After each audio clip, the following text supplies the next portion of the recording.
We begin with that tragic news from Kisii County, where 6 university students perished in a road accident at Sameta stage on the Kisii-Kilgoris road just after 8 p.m. last night.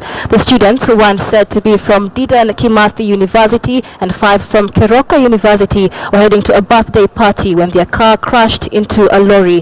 The accident occurred when the students were traveling in crashed into a lorry. The 6 students and both the driver of the lorry and the driver of the salon car perished on the spot.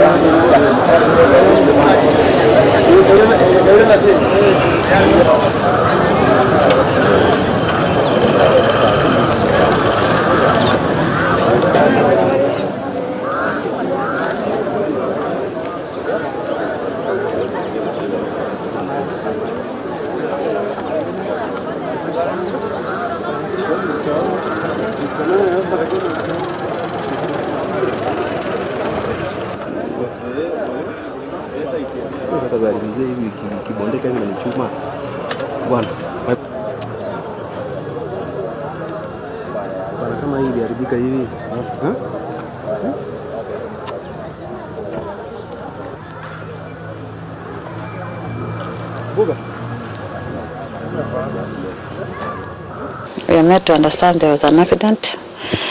It is our principal Ntere who put in a WhatsApp Nyamache that there is an accident at Ethora. My husband likes being in sites and seeing things, so he went. He said, "Me, I'm going there to see what is happening." But 10 minutes before our son died, he had called him, and he told him he was okay. So we did not expect maybe to be there. So he went there just to look around. He just want to also take photos and put in WhatsApp. But surprising enough,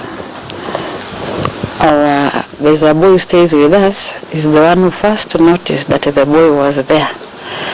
And that's the shock that he called Malin that Duncan wetu wako hapa.